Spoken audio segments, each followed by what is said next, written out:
Well, hello, everyone. I would like to welcome you guys to the show today. I'm Joy, and today's topic is Mommy, why am I fat?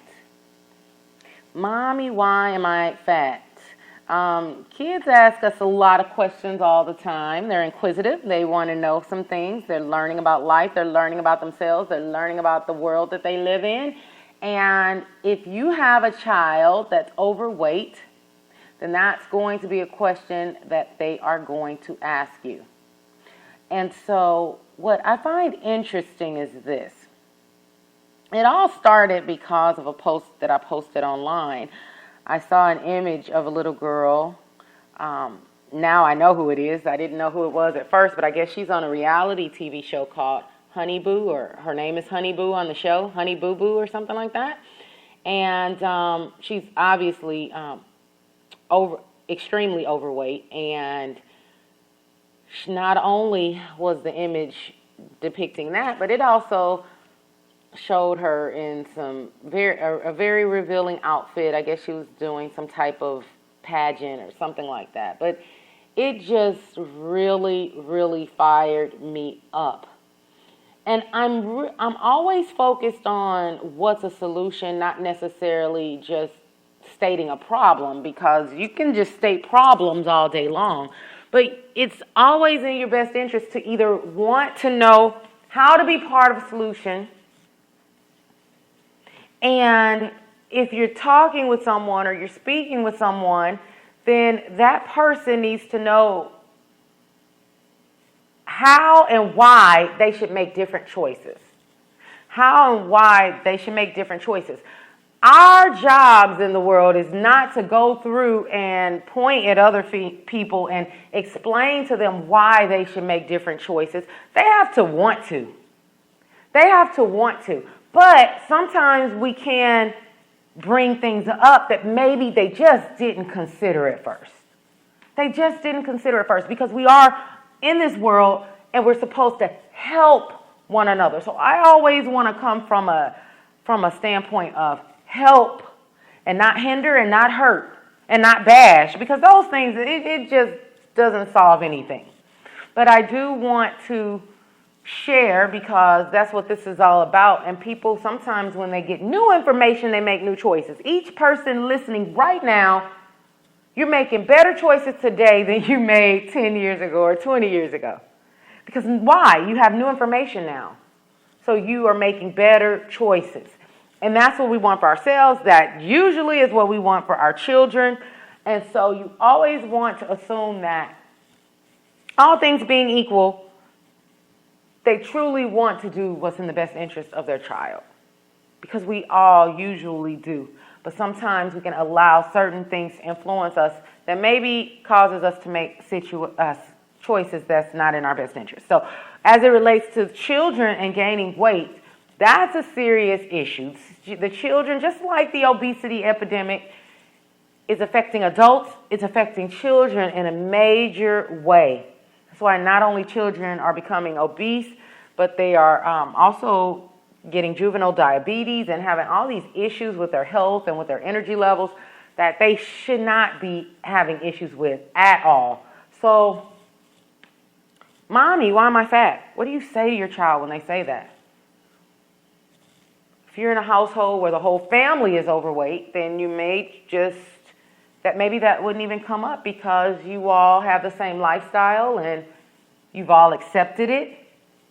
Because usually if the children see the parents accept something, it's so much easier for the child to accept that as part of their reality. Because we're training them in things that we say, do, the things that we are not even saying or doing directly in front of them. Like, they pick up on everything. They pick up on everything. They're so smart. And so they're picking up on the fact that it's okay to be fat, and there's nothing wrong with that. There's nothing wrong with that. And that's the message that they're getting.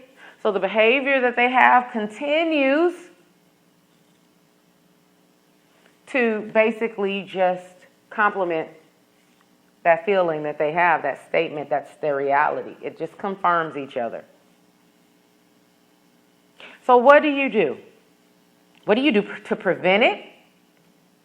What are the signs that you need to see when it's at the beginning stages? And then also when it's completely out of control. Is it too late? What can you do? The first thing you need to know is you need to realize that the habits that they have now, the things that they are accepting now, will be the habits of their tomorrow.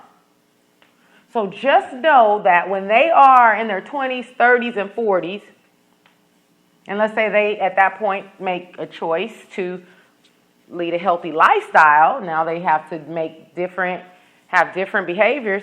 Now they have to, it's so much harder for them now. So much harder. Because they've had all those years of doing it the way that they've been taught at home.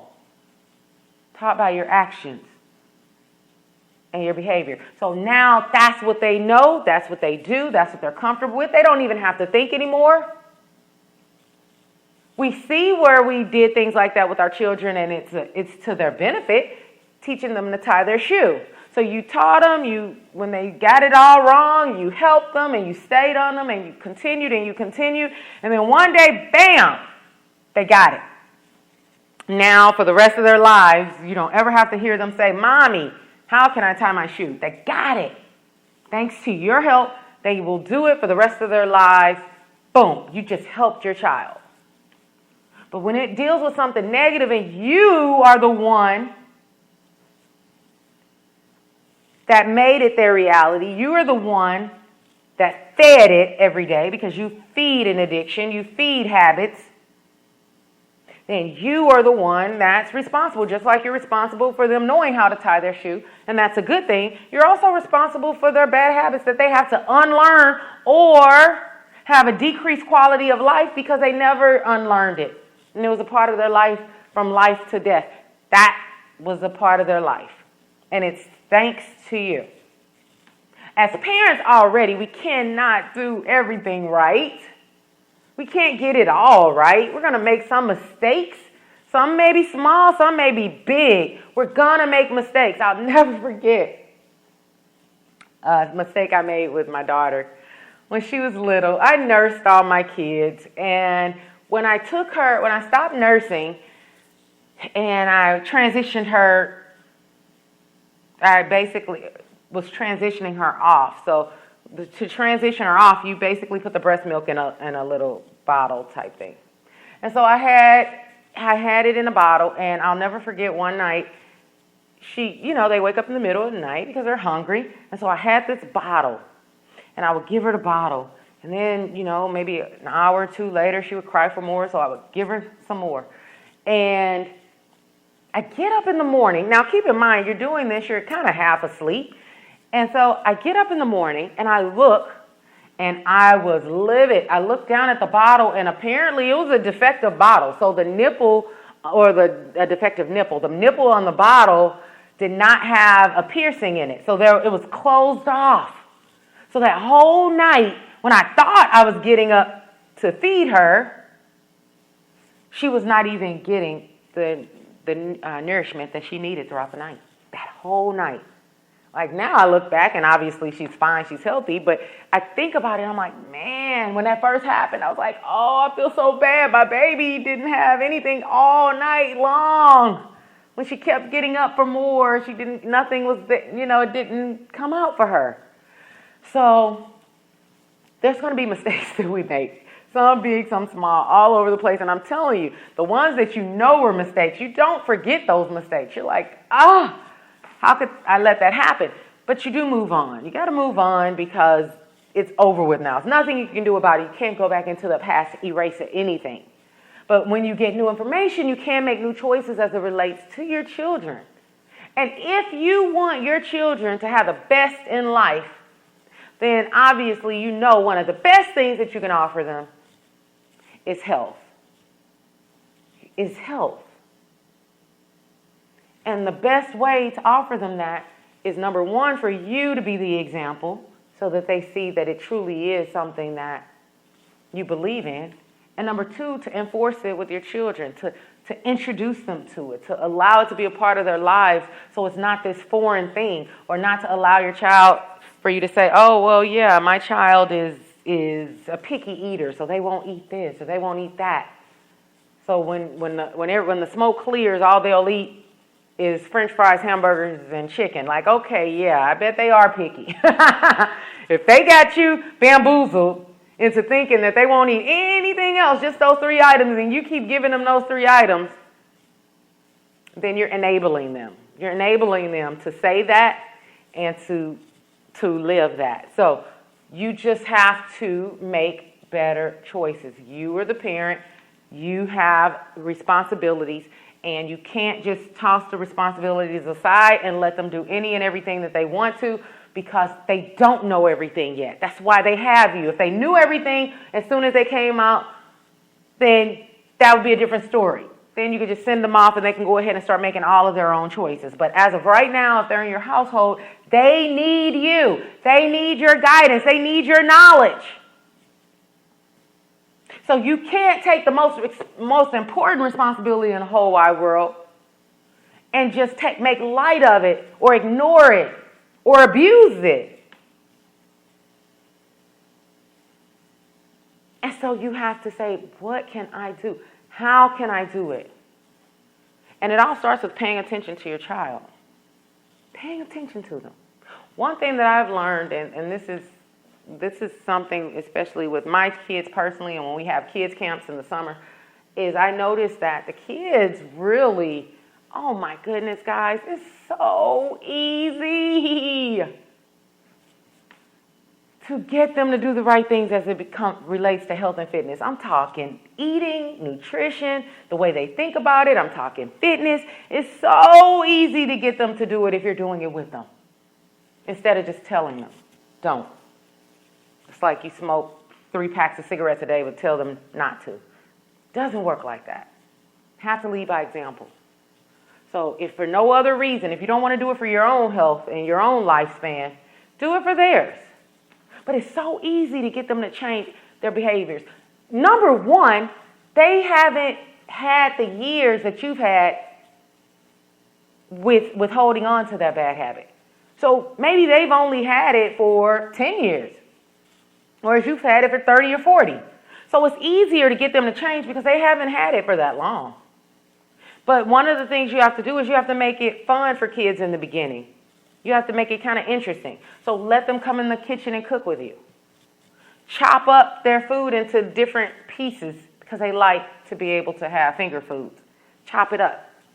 They love different colors, which is a great thing because all the healthy, nutritious foods are colorful. The reds, the blues, the greens, the yellows, the orange.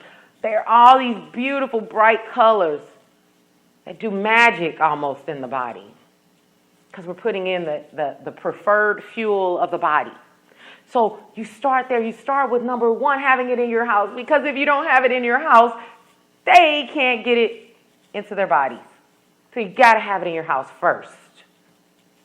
And then the second thing is you don't give them a choice. You don't say, here's a fruit bowl, here's a cookie jar, you choose whichever one you want. No, you don't do that. You can allow them to make choices with some things, but there's some things that's going to be rules. Let me tell you, when you apply these rules, they actually start. That's why they have them in school. That's why they don't go to school and just say, oh, okay, do whatever you want. Because they know that, number one, it would be chaotic, and number two, they wouldn't accomplish anything. There would be no order. So you want to set some boundaries, because kids know boundaries from school, and so they like boundaries. They like knowing, okay, this is not okay, when you enforce it and they know that you're enforcing them. And so you're saying, okay, for breakfast, or when you first wake up, let's just use this as an example with my kids. The first thing they have to have is their smoothie. Outside of water, the only thing I want going in their system, the very first thing, is some nutrients that can perk them up and give them what they need, that first thing that they put in their mouth. When they get home from school, same thing. I want them to have like a fruit plate, and we call it a fruit meal here. And it's their fruit meal. So when they come home, they always say they're hungry when they get home. All kids say they're hungry when they get home. And you mix it up, you cut it up for them. There may be some fruits that you don't need to do that with them. Oranges, they may They could do that, or you could cut the oranges in slices. It doesn't matter. But I'm just saying when you cut them, they really